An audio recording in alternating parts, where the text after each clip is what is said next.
नमस्कार। उम्मीद करते हैं आप अच्छे होंगे, स्वस्थ होंगे, मस्त होंगे और तंदुरुस्त होंगे। आप अपनी पढ़ाई को बिल्कुल अच्छे से कर रहे होंगे।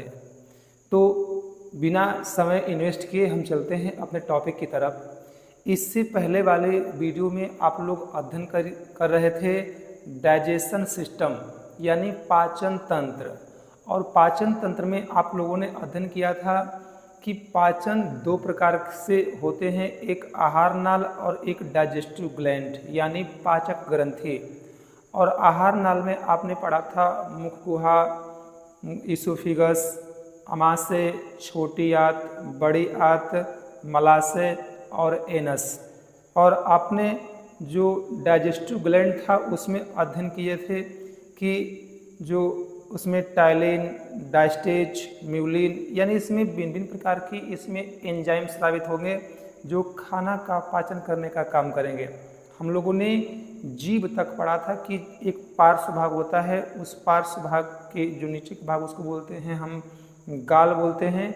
जो जीभ है, जीभ फ्रीली नूलम के माध्यम से जुड़ी रहती है और जीभ विभिन्न प्रकार के स्वाद को बताने का काम करती है। जीभ पे विभिन्न प्रकार की स्वाद कलिकाएँ पाई जाती हैं जो जीभ खट्टा, मीठा, कड़वा विभिन्न तरह की चीज़ों का जानकारी देने का काम करता है, स्वाद का।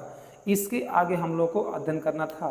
आज का हम लोग का टॉपिक होगा पाचन का ही, जिसका नाम है सलाइवरी ग्लैंड यानी पाचक ग्रंथि। यानी बात करें लार ग्रंथि, तो पाचक के अंतर्गत ही लार ग्रंथि आती है। तो हम पढ़ें कि जो लार ग्रंथियां हैं, इन लार ग्रंथि का पाचन में क्या क्या योगदान है, 21 किस चीज़ का पाचन करती हैं। तो आज का हम लोग का टॉपिक होगा लार ग्रंथि। ठीक है, तो चलिए बिना समय इन्वेस्ट किए हम चलते हैं अपने टॉपिक के तरफ। ठीक है, तो हम लोग का टॉपिक है लार ग्रंथि। ध्यान से देखिएगा, लार ग्रंथि, लार ग्रंथि, लार ग्रंथि, लार ग्रंथि की बात कर लें। लार ग्रंथि, और जो लार ग्रंथि है इसको बोलते हैं सलाइवरी ग्लैंड। क्या बोलेंगे? Salivary gland, salivary, salivary, salivary gland. क्या बोलेंगे? सलाइवरी ग्लैंड बोलेंगे। क्या बोलेंगे? Salivary gland. ठीक है, यहाँ पर ये रहेगा सलाइवरी ग्लैंड। अब देखें कि जो सलाइवरी ग्लैंड है, इस सलाइवरी ग्लैंड में कौन कौन से एंजाइम स्रावित होते हैं, कौन कौन से लार ग्रंथियाँ स्रावित होती हैं और वह किस किस चीज़ का पाचन करने का काम करती हैं। तो हम बात करें कि प्रतिदिन, देखिए ध्यान से देखिएगा कि प्रतिदिन प्रतिदिन प्रतिदिन प्रतिदिन जो लार ग्रंथियाँ हैं वह 1 से 1.5 लीटर लार स्रावित करती हैं। प्रतिदिन 1 से 1.5 लीटर, 1 से 1.5 लीटर, यानी ऐसे भी लिख सकते हैं कि 1 से 1.5 लीटर, 1 से 1.5 लीटर लार, 1 से 1.5 लीटर लार यानी सलाइवा, यानी कह सकते हैं सलाइवा, यानी सलाइवा, सलाइवा, सलाइवा। ठीक है, सलाइवा स्रावित करती हैं, सलाइवा का स्राव करती हैं, सलाइवा का स्राव करती हैं। डेली रोज 1 से 1.5 लीटर सलाइवा का स्राव होता है।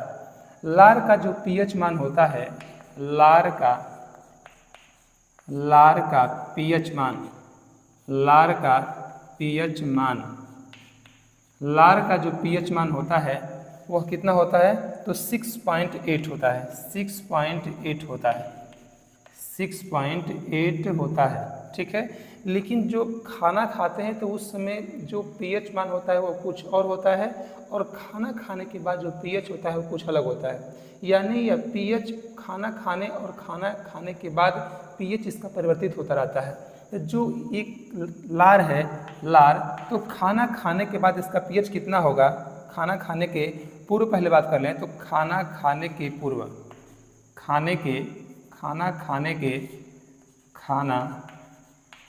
खाने के पूर्व खाना खाने के पूर्व pH, खाना खाने के पूर्व अगर pH देखा जाए तो कितना होता है, तो 7.5 होता है, 7.5 होता है, 7.5।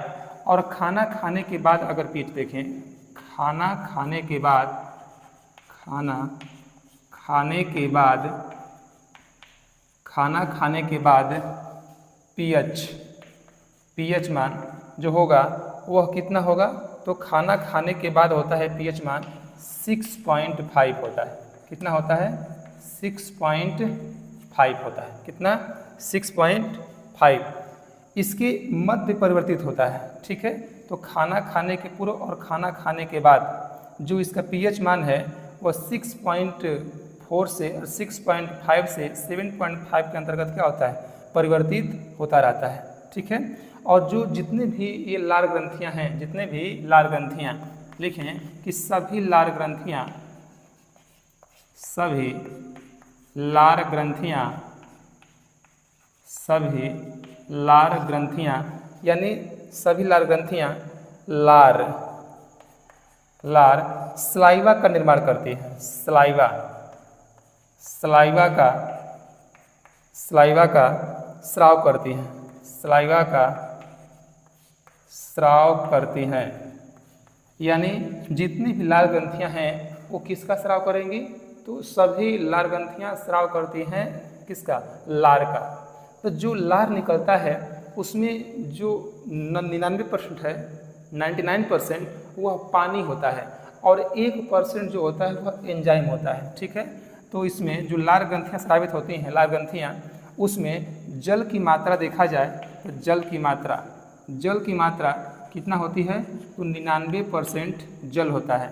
और जो एंजाइम होते हैं, जो पाचक ग्रंथि होती है, एंजाइम कह लें या पाचक ग्रंथि कह लें या पाचक रस कह लें, ठीक है।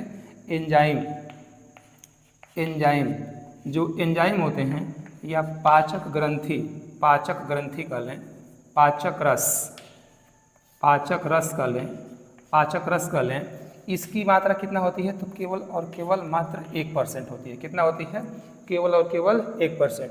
99% जल होता है और एंजाइम केवल 1% होता है। अब इसमें कौन कौन ये एंजाइम स्रावित होते हैं, तो देखिए इसमें विभिन्न प्रकार के एंजाइम स्रावित होते हैं। कौन कौन होते हैं, तो इसको हम यहाँ पॉइंट करके लिख दें। पहला पर होता है लाइसोजाइम। कौन होगा, तो लाइसोजाइम एंजाइम, पहला पे लाइसोजाइम। दूसरे पे बात कर लें तो टाइलिन, नामक एंजाइम, दूसरे पे टाइलिन। और तीसरे पे बात कर लें तो डायस्टेज, तीसरे पे डायस्टेज।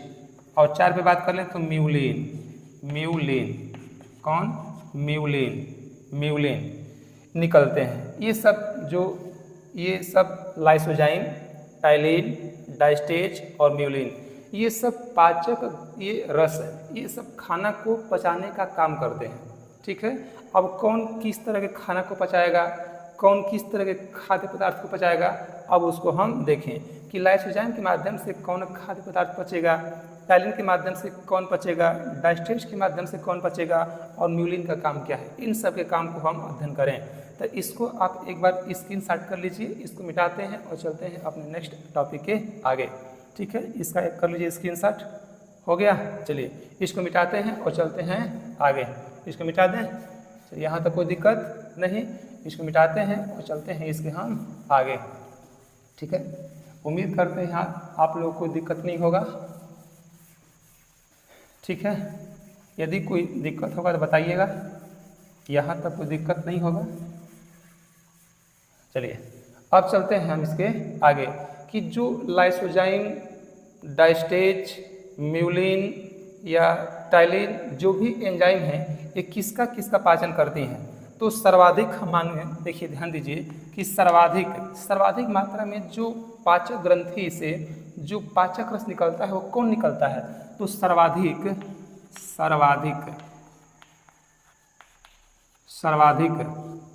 मात्रा में निकलता जो है कौन निकलता है, तो टाइलिन, सर्वाधिक निकलता है टाइलिन नामक एंजाइम। कौन एंजाइम, तो टाइलिन एंजाइम निकलता है, टाइलिन एंजाइम, टाइलिन नामक एंजाइम निकलता है। सबसे अधिक मात्रा में निकलता है टाइलिन नामक एंजाइम। और कौन किसका पाचन करता है? तो ध्यान दीजिएगा कि टाइलिन और डायस्टेज एंजाइम, टाइलिन और डायस्टेज, टाइलिन टाइलिन और डायस्टेज, और मतलब प्लस कर दें, और diastase diastase diastase diastase enzyme, ptyalin और डायस्टेज जो एंजाइम है ये किसका पाचन करते हैं? ये स्टार्च मंड का पाचन करके, लिख दें कि ये स्टार्च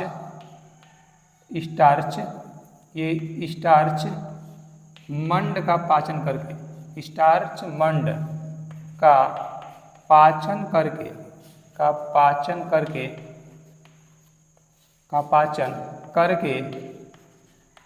स्टार्च मंड का पाचन करके यह उसे माल्टोज करके, यह उसे माल्टोज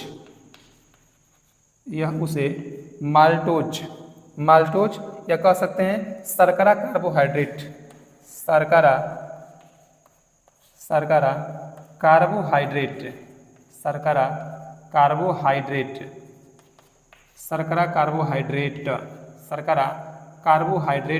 में बदल देते हैं, शर्करा कार्बोहाइड्रेट में परिवर्तित करते हैं, परिवर्तित कर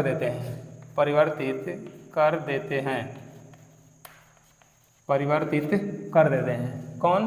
तो टाइलिन और डायस्टेज नामक जो एंजाइम होता है यह स्टार्च का पाचन करके उसे माल्टोज या शर्करा कार्बोहाइड्रेट में परिवर्तित कर देता है। कौन कौन? तो टाइलिन नामक एंजाइम मिल करके और डायस्टेज नामक एंजाइम मिल करके। ठीक है, इसके बाद हम बात कर लें, ध्यान दीजिएगा कि नेक्स्ट जो है, नेक्स्ट इसमें लाइसोजाइम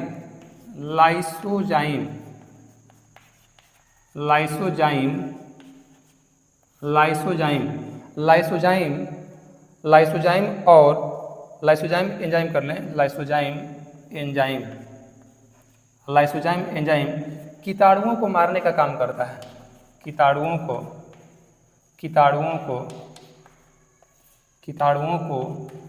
मारने का काम करता है, कीटाणुओं को मारने का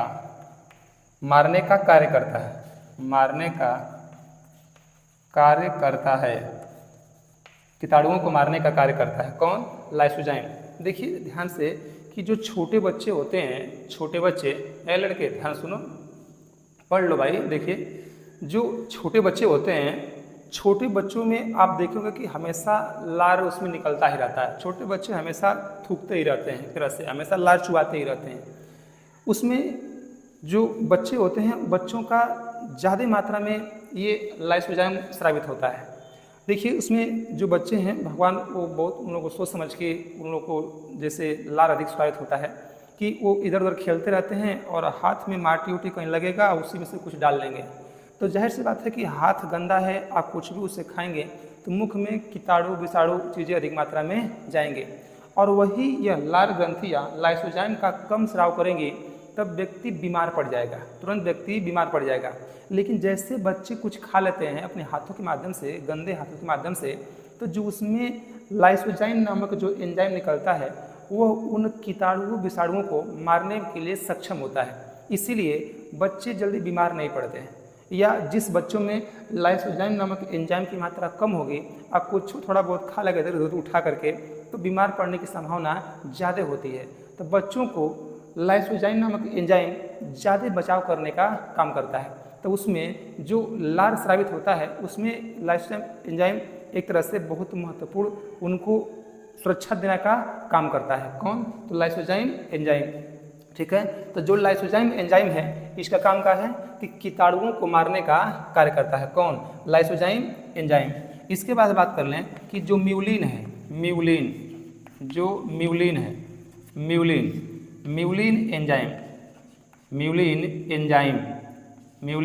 एंजाइम, और जो म्यूलिन एंजाइम है इसका काम क्या है? यह भोजन को चिपचिपा बनाता है, यह भोजन को यह भोजन को चिपचिपा बनाता है। भोजन को चिपचिपा, भोजन को चिपचिपा बनाता है। यह भोजन को चिपचिपा बनाता है। कौन? तो म्यूलिन। देखिए, जब आप खाना खाते हैं तो खाना खाने जैसे खाना को आप मुख में प्रवेश करते हैं, जब खाना बाहर आता है, मुख के बाहर आता है, तो खाना कैसे सूखा सूखा खाना रहता है। लेकिन जैसे आप खाना को अपने मुख में प्रवेश करते हैं, मुख में रखते हैं, तो आप उसे जैसे कुचना शुरू करते हैं, उसे कुचना शुरू करते हैं, तो 2 बार 3 बार 4 बार इसे कुचने के बाद ऐसा लगता है ना कि उसमें लसलसा जैसे, उसमें चिपचिपा पदार्थ जैसा महसूस होता है। कभी आप देखिएगा कि खाना खा रहे हैं, खाना को निकाल करके से देखिएगा, बिल्कुल लगेगा कि बिल्कुल चिपचिपा सा है, एकदम लसलसा टाइप का दिखेगा। तो उस खाना को जो ये म्यूलिन नामक एंजाइम है बनाता है चिपचिपा। अगर वह चिपचिपा नहीं रहेगा तो उसको निगलने में या घोटने में दिक्कत होगी। कोनो तो होता है बकलोल कि खाना खाएगा, उसे सोचता है कि कूचे न, सीधे उसे घोट जाएं और तुरंत उसे घोट जाएगा, क्योंकि उसमें जब उसको कूचा नहीं है तो म्यूलिन नामक एंजाइम उसमें ठीक से मिक्स नहीं हुआ है, तो मुलायम चिकना नहीं हुआ है। और जब मुलायम चिकना नहीं होगा तो वह अड़क जाएगा, नटई में अटक जाएगा, इस क्रासनी में अटक जाएगा, तो मार ऐसे करेगा, क्योंकि उसको कूचा नहीं था। खास तौर से आजकल लोगों को टाइम कहाँ मिलता है कि बढ़िया से खा सके। एक बार 2 बार मुंह घुमाएंगे और निकल जाएंगे सीधे, लेकिन नहीं, खाना को कम से कम अगर देखा जाए बायोलॉजी के हिसाब से, तो खाना को जितना आप अधिक उससे चबा कर खाएंगे वह आपकी सेहत के लिए उतने फायदेमंद होने वाला है। जितना चबा कर खाएंगे उतने फायदेमंद होगा, क्योंकि जब खाना को आप अधिक मात्रा में मुख में ही उसे आप चबा के उससे महीन कर देंगे, तो जो आपकी पाचक ग्रंथियां हैं और जो अन्य चीज़ें हैं वो उस खाना को जल्दी से यानी अच्छे से कर देंगे डाइजेशन, यानी पाचन कर देंगे। और वही आप मुख में डालें और सीधे निकल गए तो जो अंदर जो पाचक ग्रंथियां हैं वो कितना खाना को हजम करने का काम करेंगे, तो खाना कभी ठीक से डाइजेस्ट होगा, कभी ठीक से डाइजेस्ट नहीं होगा। तो बाद में कहेंगे खाना अनपच हो गया है, और खाना निक से कुछ भी नहीं करेंगे तो अनपच नहीं होगा, खाना अनपच होबे करेगा। इसीलिए जब भी खाना खाएं तो खाना को अच्छे से कूच करके खाएं, आराम से उसे चबा के खाएं। महिलाएं खास तौर से देखने को मिलता है वो रोटी तो बहुत कम खाती हैं, भात वगैरह ज़्यादा खाती है, और भात एकदम गरम ले करके पूरा मजे का सान के और सीधे निकल जाएगी। 1 से 2 बार मुँह घुमाएगी, ऐसे करेगी और सीधे वो निकल जाएगी। वो कहाँ कुश्ती है, बहुत कम, ना के बराबर, उसे टाइम कहाँ है कि नहीं। तो महिलाएं भी सब लोग आराम से, चाहे मेल हो चाहे फीमेल हो, सब लोग खाना को खाएं तो चबा के खाएं, आराम से खाना को खाने का काम करें। तो म्यूलिन खाना को बनाता है, चिपचिपा बनाता है। किस बनाता है? चिपचिपा, उसे लसलसा बनाता है ताकि खाना को आराम से निगल सके, आराम से उसे हम घोट सके और आमाशय के अंदर उसे पहुंचाने का कार्य कर सके। तो म्यूलिन का काम है कि भोजन को बनाना कैसा? चिपचिपा बनाना। कैसा बनाना? चिपचिपा बनाने का काम करना। लेकिन ये जो लार ग्रंथियाँ हैं ये कुछ जीव ऐसे हैं जिसमें नहीं पाए जाते और कुछ जीव में पाए जाते हैं। जैसे हम बात कर लें इसमें कौन नहीं पाई जाएगी, तो मेढक तथा वेल में। मेढक तथा वेल, नाम सुने होंगे मेढक देखें? मेढक तथा वेल, मेढक तथा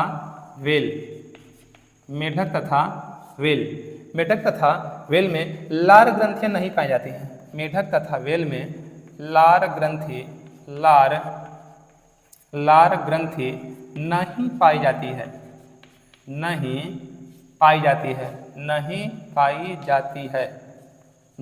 पाई जाती है, वो सीधे निकल जाएगी, है कि नहीं, उसमें लार ग्रंथियाँ नहीं होती हैं। और जो मनुष्य हैं, मनुष्य में कितनी ग्रंथियाँ होती हैं, तो मनुष्य में लिखें कि मनुष्य में यानी आदमी में 3 जोड़ी लार ग्रंथियाँ पाई जाती है। मनुष्य में 3 जोड़ी लार ग्रंथियाँ 3 जोड़ी लार ग्रंथियाँ पाई जाती हैं। 3 जोड़ी लार ग्रंथियाँ पाई जाती हैं। कितनी जोड़ी? तो 3 जोड़ी। यहाँ तक कोई दिक्कत, कोई परेशानी? तो टाइलिन डाइस्टेज स्टार्च को किसमें बदल देंगे? माल्टेज शर्करा में कन्वर्ट कर देंगे। लाइसोजाइम कीटाणुओं को मारने का काम करेगा और म्यूलिन खाना को बनाएगा चिपचिपा। और मेढक और वेल में ये लार ग्रंथियाँ नहीं होती हैं। और जो मनुष्य में जो लाल ग्रंथियाँ होती हैं कितनी होती हैं, तो 3 जोड़ी होती हैं। कितनी होती हैं, 3 जोड़ी। यहाँ तक कोई दिक्कत उम्मीद करते हैं नहीं होगा। इसका आप एक बार पुनः स्क्रीनशॉट लीजिए और हम चलते हैं इसके टॉपिक के आगे। इसका आप एक बार स्क्रीनशॉट कर लीजिए। हो गया, चलिए इसको मिटाते हैं और चलते हैं हम इसके आगे। इसको मिटा दें, चलिए मिटाते हैं और चलते हैं इसके हम आगे। ठीक है, उम्मीद करते हैं यहाँ तक कोई दिक्कत नहीं होगा। किसी को किसी प्रकार का दिक्कत है नहीं ना। देखिए कि जो लाल ग्रंथियाँ हैं, लाल ग्रंथियाँ कितने प्रकार की होती हैं, कौन कौन होती हैं, उसको हम लोग सीखें। देखिए ध्यान दीजिएगा कि मानव में 3 जोड़ी लाल ग्रंथियाँ देखने को मिलती हैं। वो कौन कौन सी हैं, तो पॉइंट नंबर 1 फर्स्ट कौन कौन सी हैं, तो पहला हम बात कर लें तो पैरोटिड ग्लैंड। पहला कौन सा है, पैरोटिड ग्लैंड। पहला पैरोटिड ग्लैंड कौन सा, पैरोटिड ग्लैंड। इसको बोलेंगे हिंदी में, इसको बोलेगा हिंदी में क्या बोलेंगे, अधोहनु। क्या बोलेंगे, अधोहनु बोलेंगे। ठीक है, और इसके बाद दो नंबर है, दो नंबर कौन सा है, तो सब मैक्सिलरी ग्लैंड। क्या बोलेंगे, सब मैक्सिलरी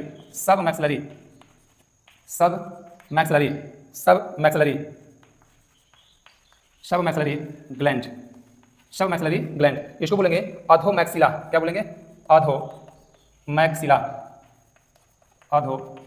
बोलेंगे। क्या बोलेंगे, अधोमैक्सिला बोलेंगे। और जो तीसरा है सब मैक्सिलरी ग्लैंड, और जो तीसरा है उसको बोलते हैं सबलिंगुअल ग्लैंड। क्या बोलेंगे, सबलिंगुअल ग्लैंड। सबलिंगुअल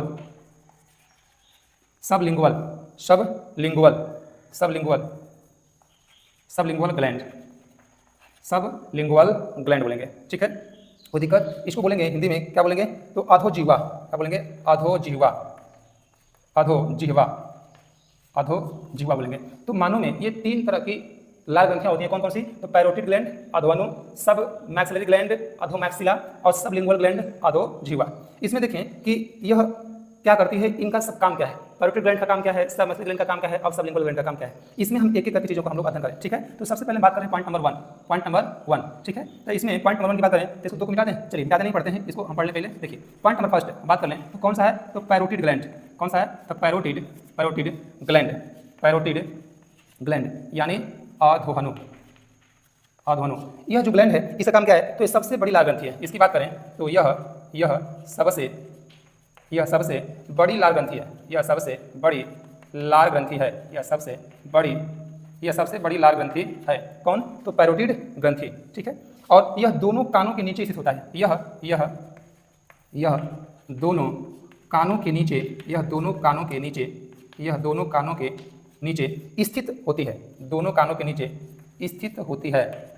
यह दोनों कानों के नीचे स्थित होती है। जैसे व्यक्ति का जो ये कान है, तो कान के नीचे इधर का जो क्षेत्र है, इधर का क्षेत्र है, तो कान के निचले हिस्से की तरफ ये दोनों ग्रंथियां होती हैं स्थित। कौन कौन सी, तो ये पैरोटिड ग्लैंड, यह 2 होती है, यह 2, और दोनों कानों के नीचे स्थित होती है। कौन, पैरोटिड ग्रंथि। ठीक है, इसकी बात करें जब ये पैरोटिड ग्लैंड लाल ग्रंथि, देखिए इसको यहाँ लिख रहे हैं, यहाँ पर ध्यान दीजिएगा कि जब पैरोटिड ग्लैंड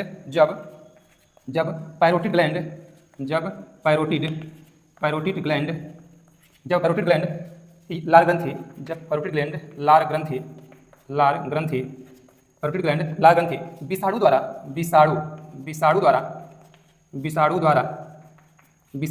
संक्रमित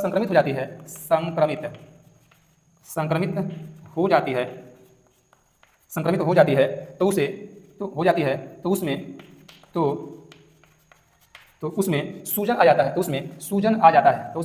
सूजन आ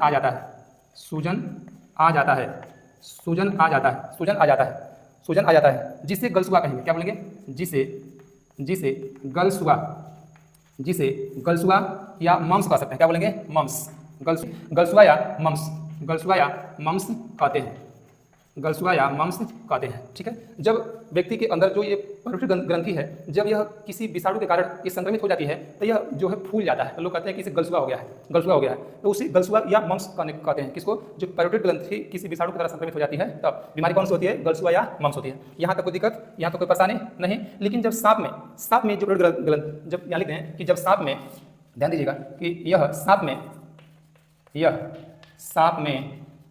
सांप में ये जो पैरोटिड ग्रंथि है ये पॉइजन का काम करती है। सांप में यह ग्रंथि पॉइजन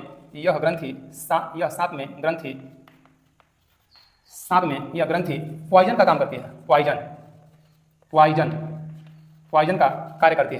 का कार्य करती है। यानी जो सांप होते हैं, सांप में जो ये ग्रंथि पाई जाती है, उस ग्रंथि में जहर भरा होता है। पॉइजन होता है, और जब वह सांप किसी व्यक्ति को डसता है तो इसी पॉइजन के माध्यम से उसकी बॉडी में वो प्रवेश करता है इस पॉइजन को, और व्यक्ति एक तरह से वह सुस्त या उसका मृत्यु हो जाती है। तो कौन सी जहर से? तो ये सांप में ग्रंथि कौन सी? तो पैरोटिड ग्रंथि, उसमें जहर भरा होता है। लेकिन जो गाँव में दिखाते हैं, मलेरिया वाले सब दिखाते हैं, वह पैरोटिड ग्रंथि उसका छोड़ पर ही उसका काट के निकाल देंगे, उसे हटा देंगे। और जब उसे हटा देंगे तो उसमें जो ये जिसमें पॉइजन था, अब पॉइजन है ही नहीं, अगर वह काटेगा तो उसमें पॉइजन प्रवेश करेगा नहीं शरीर में, तो इसलिए कोई दिक्कत परेशानी नहीं आएगा। तो इसलिए वह काट नहीं पाता है, क्योंकि उस सर्प का पैरोटिड ग्रंथि लोग उससे निकाल देते हैं। तो पैरोटिड ग्रंथि सांप में किसका काम करता है? तो पॉइजन का काम करता है। ठीक है, यहाँ तक कोई दिक्कत नहीं, उम्मीद करते हैं समझा रहा होगा। तो इसका आप एक स्क्रीन ले लीजिए और चलते हैं हम लोग आगे। यहाँ तक कोई दिक्कत नहीं होगा, इसे मिटाते हैं, आगे चलें, मिटाते हैं और चलते हैं आगे। ठीक है, मिटाते हैं और चलते हैं आगे। यहाँ तक किसी को दिक्कत, कोई परेशानी नहीं? चलिए अब चलते हैं इसके हम लोग आगे। ठीक है, इसके चलते हम लोग आगे, इसके चलते हम लोग आगे चलते हैं। ठीक है, यहाँ तक किसी को दिक्कत नहीं? तो दूसरा हम लोग टॉपिक क्या था? दूसरा यहाँ लिखते हैं, मिटाएंगे। दूसरा क्या था? सब मैक्सिलरी, सब मैक्सिलरी, सब मैक्सिलरी, सब मैक्सिलरी, सब मैक्सिलरी ग्लैंड, यानी अधो मैक्सिला, अधो मैक्सिला, अधो मैक्सिला, क्या बोलेंगे? अधो मैक्सिला बोलेंगे। इसको मिटा दें हम लोग। ठीक है, इसको मिटा दें। चलिए अब देखिए, जो ये अधो मैक्सिला है, इसका काम क्या है? इसका काम क्या है? तो अधो मैक्सिला यह जबड़े के मध्य स्थित होती है। इसकी बात करें तो यह जबड़े के मध्य स्थित होती है। यह जबड़े के मध्य, यह जबड़े के मध्य स्थित होती है। यह जबड़े के मध्य स्थित होती है। यह जबड़े के मध्य स्थित होती है। कौन सी? तो सब मैक्सिलरी ग्लैंड। और यह खुलती कैसे है? तो इसके पास में दो नलिकाएं होती हैं। दो नलिकाएं, वो कौन कौन सी होती हैं? तो एक वार्टन नलिका द्वारा, यानी इसको कह सकते हैं कि वार्टन नलिका द्वारा, यह वार्टन नलिका द्वारा, वार्टन नलिका द्वारा यह खुलती है, नलिका द्वारा खुलती है, नलिका द्वारा खुलती है। किसके तहत? तो वार्टन नलिका के द्वारा। और यह भी लार का स्राव करने का काम करती है, भी लार स्रावित करने का काम करती है। इसके बाद हम तीसरा देखें, तीसरा अभी आपने पढ़ा, तीसरा क्या था? तीसरा सबलिंगुअल ग्लैंड। क्या था? Sublingual, sublingual, sublingual, sublingual, sublingual gland, sublingual gland. इसको हम क्या बोलेंगे हिंदी में? इसको बोलेंगे अधोजिह्वा। क्या बोलेंगे? अधोजिह्वा, अधोजिह्वा। इसकी हम बात करें तो इसका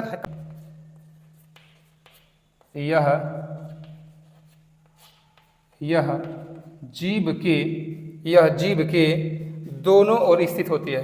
यह जीभ के दोनों ओर, यह जीभ के दोनों ओर स्थित होती है। यह जीभ के दोनों ओर स्थित होती है। यह जीभ के दोनों ओर स्थित होती है। और यह बार्थोली नलिका, लिखते हैं यहाँ पर कि यह बार्थोलिन नलिका, यह बार्थोलिन नलिका, यह बार्थोलिन नलिका और बार्थोलिन नलिका, और कह सकते हैं कि रिविनस और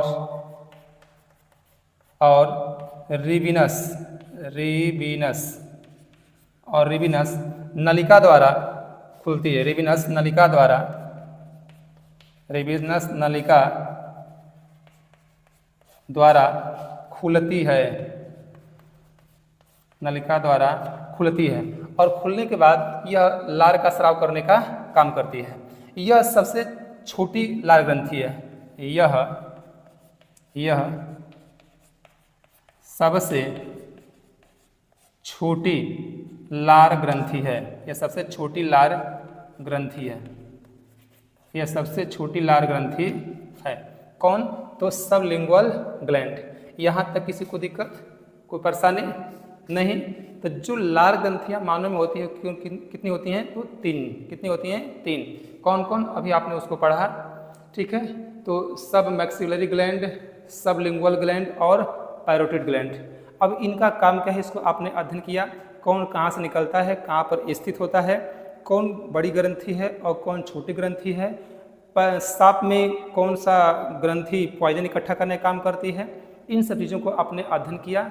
उम्मीद करते हैं आपको यह वीडियो समझ में आया होगा। जैसे लगा होगा आप अपना विचार कमेंट बॉक्स में देने का काम जरूर कीजिएगा और लोगों के यहाँ शेयर करने का काम जरूर कीजिएगा। तो मिलते हैं नेक्स्ट वीडियो में। और जो नेक्स्ट वीडियो होगा वो हम लोग का होगा टीथ, यानी दांत, क्योंकि यह वीडियो थोड़ा बड़ा हो जाएगा, इसलिए आज के लिए इतना ही। मिलते हैं नेक्स्ट टाइम। तो नमस्कार, धन्यवाद।